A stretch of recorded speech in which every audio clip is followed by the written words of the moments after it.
মেয়ের সন্তান যদি না হয় তাহলে ওইভাবে উন্নয়নের যে ধারাবাহিকতাটা ওইটা হয় না।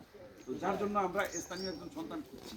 আল্লাহর হুকুম মতন আমরা এমন একজন সন্তান পাইছি যিনি বর্তমানে কেন্দ্রীয় যুবদলের সংগ্রামী সাধারণ সম্পাদক নুরুল ইসলাম নয়ন, আপনারা অনেকেই জানেন। তো এখন যেই বিষয়টা, নুরুল ইসলাম নয়ন যে একজন ভালো মানুষ, ইতিমধ্যে এটা কিন্তু চট্টগ্রামের প্রত্যেকটা প্রান্তরে ছড়িয়ে গেছে।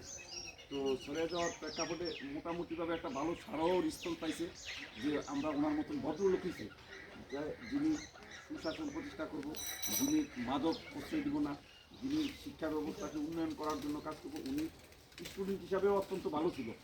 উনি 1988 সালে চট্টগ্রাম টিভি মাধ্যমিক বিদ্যালয় থেকে স্টার মার্ক পাইয়া, অর্থাৎ শতকরা 80 মার্ক প্রত্যেকটা সাবজেক্টে পাইলে কিন্তু স্টার মার্ক। ওইভাবে উনি ভালো রেজাল্টের পরে ঢাকা কলেজে ভর্তি হয়েছে, ঢাকা ভার্সিটিতে পড়াশোনা করে মাস্টার্স কমপ্লিট করছে। আল্লাহর হুকুম মতন দেশনেত্রী বেগম খালেদা জিয়া এবং তারেক রহমান ওনারে প্রতিনিধিত্ব করার জন্য আমাদের মাঝে প্রেরণ করছেন। সর্বশেষ অফিসিয়ালি গানের শীর্ষ প্রতীক ওনারে দিচ্ছেন। তো এখন বিষয়টা হয়েছে, কিছু খারাপ লোক যারা আছে, এটা হইতে পারে আমাদের দলের ভিতরেও, যে ওনার মতো ভালো লোক থাকলে আমরা 2 নাম্বারই করতে পারবো না। এই লোকগুলা দেখা গেছে আমাদের পাশাপাশি থাকবে, কিন্তু মনে মনে চিন্তা করবো যে না, উনি না উনি ভালো, যারা নিজের স্বার্থ চিন্তাধারা করে।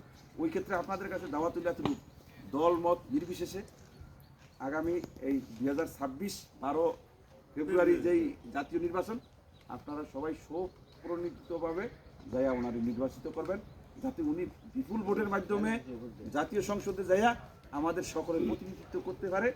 সেই দাওয়াতটুকু পৌঁছানোর জন্য ওনার সালাম নিয়ে আপনাদের কাছে আসা। ভোট দিবেন কিসে? ধানের শীষে। ভোট দিবেন কিসে? ধানের